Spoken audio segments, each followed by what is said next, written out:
Oke, assalamualaikum warahmatullahi wabarakatuh. Bismillahirrahmanirrahim.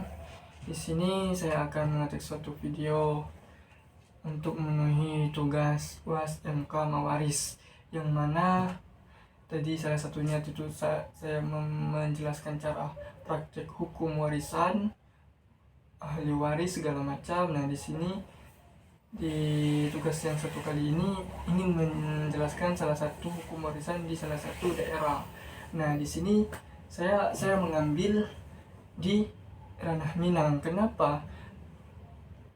Pembagian hukum warisan di Minang itu adalah salah satu yang paling unik di Indonesia. Kenapa? Karena ia berbentuk sistem matrilineal, yang mana hukum warisan itu dari garis keturunan ibu yang bisa mewarisi hukum, yang bisa mewarisi warisan gitu, itu yang melalui garis keturunan ibu. Nah, makanya disebut dengan sistem matrilineal gitu, yang mana ya perempuan di sana lebih dijunjung gitulah di dalam Minang. Makanya disebut di Indonesia ini salah satu hukum waris yang paling unik, yaitu Minang salah satunya. Terus lanjut, kenapa di Minang itu garis keturunan untuk mewarisi harta dari keturunan ibu? Pertama, karena yaitu perempuan di sana lebih dijunjung tinggi lah gitu. Nah, makanya ada garis keturunan dari ibu, maka hukum warisan di sana juga ada pembagiannya, juga ada yang namanya itu pusako tinggi dan pusako rendah. Nah, pusako tinggi dan pusako rendah ini nanti saya akan jabarkan sedikit melalui pemahaman singkat saya dari teman-teman yang presentasi di kelas kemarin. Kenapa ada pusako rendah dan pusako tinggi, yang mana bertujuan di sini untuk menjaga keseimbangan dari keluarga besar, keluarga kaum umum dengan keluarga inti gitu, bertujuan untuk menjaga keseimbangan di antara keduanya lah.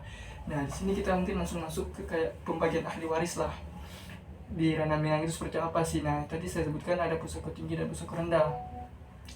Nah, di sini yang dinamain pusako tinggi itu yaitu harta warisan adat leluhur yang turun temurun dari nenek moyang mereka sebelumnya.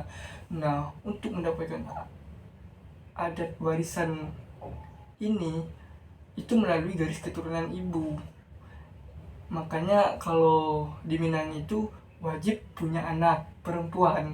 Kenapa? Kalau kita tidak ada anak perempuan, ya garis keturunan adat warisan yang dari turun-turun moyang itu akan putus di kita. Nanti kalau kita tidak ada lagi punya anak perempuan, nanti itu harta warisan adat dari nenek moyang itu kembali lagi ke atas. Kita dicari lagi keluarga-keluarga yang mempunyai anak perempuan gitu.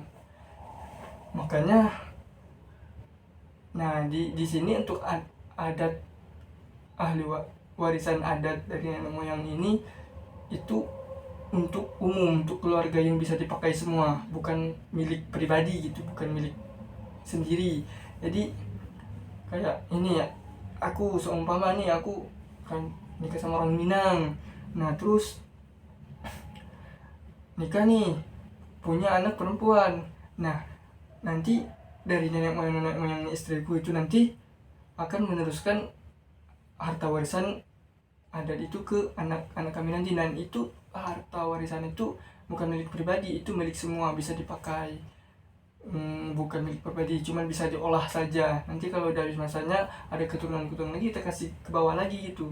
Jadi bukan milik pribadi. Nah, itu namanya pusako tinggi, yang adat warisan yang turun temurun dari nenek moyang sebelumnya. Nah, ada pusako rendah. Pusako rendah itu apa? Nah, itulah pusako rendah yang